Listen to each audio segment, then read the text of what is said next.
and I think I have to address a couple of words to the television audience, so I'm looking at you in that television camera, all 43 of you who are watching. You're not watching the stupid show. You think you are. This is as good as Family Guy, except Family Guy is humorous. What you just heard from the member from Mississauga Streetville would be laughable if it weren't so sad. $25 million. $25 million we're talking about that we're going to pay in severance to people who aren't being fired. $25 million that you could have used, for example, to take care of autistic children and their families who you took to court so you could get out of doing that. That's what we're talking about here. So let's be absolutely plain and clear about what this discussion is about. There are public servants in British Columbia who signed a similar deal this week to move to federal positions, and they will not be entitled to severance payments. But not here in Ontario. Don't you know, where we're rich? We must be, because we use Dalton McGuinty's yardstick of how much money you can spend. And apparently, if you take a look at last week's budget, it's a hell of a lot more than what he's bringing in. When asked about it, McGuinty defended it on the basis that the severance is provided for in the collective agreement. McGuinty said, and I quote, "When we do business with each other and do business with the world, when we give you our word is our word." He said that on March 11th. Oh, right. Well, I don't know what Dalton McGuinty interprets as the criteria for when his word is his word, but apparently it doesn't apply to taxpayers in the province of Ontario. There were promises made, with your word being your word, Premier, that had to do with whether or not we all pay a health tax. You call it a premium, but we know what it is. Your word was no new taxes. The HST, no new taxes. The new line item going on your hydro bill, no new taxes. There are so many examples of that. So if your word is your word, why didn't you keep yours, Premier, is what I say, Madam Speaker. To the people. Since I was first elected in 2007, I've stood in this House and I've debated many bills that could be charitably described as nothing less than stupid, and I've commented on that before.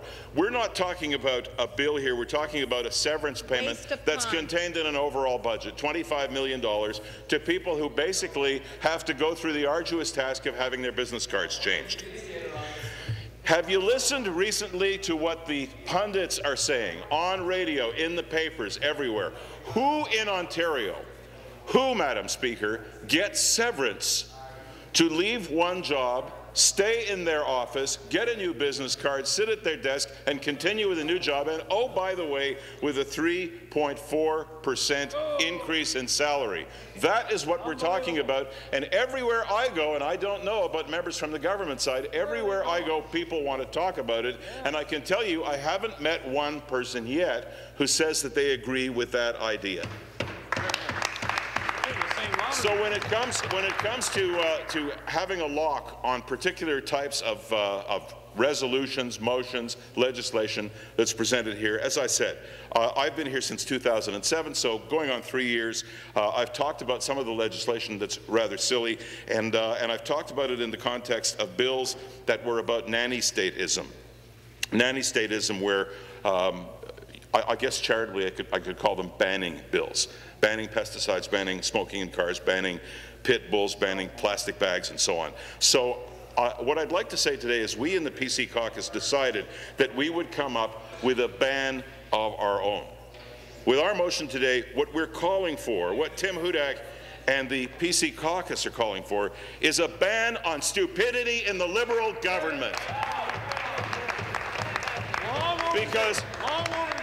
Because paying $25 million in severance to government employees who will not miss a day of work is just stupid. Plain and simple, it's stupid.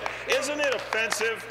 Isn't it offensive that the McGuinty government is forcing each and every one of us to pay 8% more for almost everything we buy each and every day because of the HST, from internals, internet services to gas to hydro to vet bills to accounting fees? Everything will cost Ontarians more. Isn't it offensive enough that the flawed Green Energy Act is going to force Ontarians to pay more for their gas and hydro bills because of the $53 million hidden hydro tax? Isn't it offensive enough that this government is running a $20 billion deficit this year that's going to have to be paid for by who? Our children and our grandchildren. Isn't it offensive enough that this government is so addicted to spending that, despite repeated advice from respected economists, this government doesn't have a plan to get Ontario out of deficit? Open Ontario indeed. Open Ontario indeed. I got word of yet another plant closing in my own riding this afternoon. Why? Because conditions in Ontario don't merit keeping it open.